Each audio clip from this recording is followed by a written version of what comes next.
Excusez-moi, troisième partie de notre loulou, notre loulou qui est au Canada avec les histoires de maman, de bébés abandonnés, tout ça. Elle dit, Madame Sol, sa fille biologique là est restée au moins 5 minutes. Elle n'a pas ouvert la bouche. Comme la maman était en genoux, elle avait attrapé ses pieds comme ça, ses jambes. Donc, sa fille pleurait, les larmes tombaient sur sa tête. Parce que ça veut dire qu'elle-même, elle avait pris un papin sur la tête. Elle dit à la dame là que tata, s'il te plaît, lève-toi, je ne comprends pas ce que tu me dis. Je suis qui pour toi? C'est là où la fille dit, je te prie de sortir de chez moi. Elle dit, Kaïcha, je ne pouvais pas m'arrêter. Je suis sortie, j'ai pris mes enfants et mon mari. Mon mari me posait la question, je dis à mon mari, on y va. Son mari aussi, comme je suis sortie en pleurant, il est entré dans la maison. Mon mari, j'ai dit à mon mari, démarre la voiture. On a pris nos enfants, on s'est barré. Je suis rentrée chez moi, Madame Sol. J'ai pleuré tous les larmes de mon corps. J'ai regretté pourquoi est-ce que j'ai parlé. Mon mari dans la voiture fait que me dit, t'as bien fait, au moins maintenant c'est fait. Maintenant laisse-la, elle va se calmer, elle va comprendre. Madame Sol, pendant 1 an, la fille m'avait bloqué partout. J'avais plus de nouvelles. Moi, je vis maintenant en France. Vu que j'étais allée en vacances. Je reviens en France. Elle m'a bloqué partout. Je n'ai pas de nouvelles. Tout et tout. Tout, Madame Sol. Dans ma propre famille, personne ne savait que j'avais un enfant. Sauf ma mère. Ma mère est décédée depuis. Donc même maman est partie avec ses secrets. Il n'y avait que ma mère et moi. Maintenant, et mon mari. Comment je vais expliquer ça à mes enfants? Que c'est les sœurs. Comment elle va expliquer à son mari que c'est ma mère biologique? 1 an après, Madame Sol, un jour je reste. C'est mon beau-fils qui m'appelle. Oui, allô, c'est monsieur tel, tel, tel. Je vous appelle parce que votre fille ne va pas bien. Elle m'a expliqué la situation. Parce que je sais que vous étiez très proches. Depuis le jour où vous êtes sorti ici, ma femme ne parlait plus de vous et je n'avais pas compris. Elle m'avait dit qu'elle ne voulait pas en parler. Je croyais qu'il s'était passé quelque chose cette nuit-là. Donc, moi, je suis restée, c'est des histoires des femmes. Mais elle m'a expliqué. Et c'est elle qui m'a donné votre numéro de vous appeler. La fille était malade. Très malade.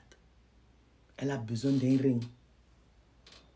On lui demande, son mari ne peut pas lui donner. Personne ne peut donner, les enfants sont petits. Ses autres frères et sœurs là, rien. Rien. Le genre là, il n'y a que sa mère. Dès que sa mère, le monsieur explique le problème à sa maman. Sa maman explique à son mari. Son mari met sa femme dans l'avion le lendemain, direction Canada. La dame arrive au Canada. Elle dépose le valise, bam, bam, bam. Elle part à l'hôpital. Elle dit au médecin que, voici moi. Prenez tous les 2 reins si vous voulez. Mais sauvez ma fille. Si mes reins, si ça correspond. C'est pourquoi il parlait de Dieu tout à l'heure. Que quand Dieu a tracé quelque chose, rien. Ça peut freiner, mais ça va se passer. En fait, tous les examens et tout, elles sont compatibles. La maman là prend son rein, elle donne à son enfant. Est-ce que quelqu'un comprend ce que je dis? La maman là prend son rein, elle donne à son enfant sans réfléchir. Mais cette fille-là aussi, quand il fallait donner le rein, elle a pensé que oui, il y a une dame qui m'a dit qu'elle était ma mère biologique. Donc je peux compter sur elle. Et oui, et la mère biologique a dit oui. J'ai accouché l'enfant, j'ai abandonné. Maintenant, il doit sauver mon enfant. Et Dieu m'a mis sur la route de mon enfant parce que Dieu savait ce qui allait arriver à mon enfant plus tard. Et Dieu savait que ma fille aura besoin de moi. C'est pourquoi Dieu m'a mis sur le chemin de mon enfant. Ça, c'est elle qui parle ça, à Château d'Eau. Donc, la greffe, Dieu merci, ça a marché. Elle est restée auprès de sa fille pendant 10 jours. Elle est revenue ici.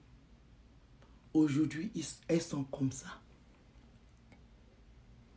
Maintenant, toute la famille au Cameroun, les deux familles, connaissent l'histoire.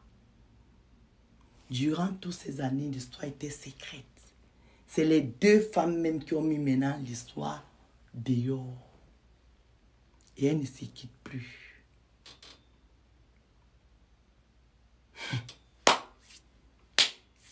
Quand on vous dit Dieu, God, Allah, Yehova, il est fort et bon.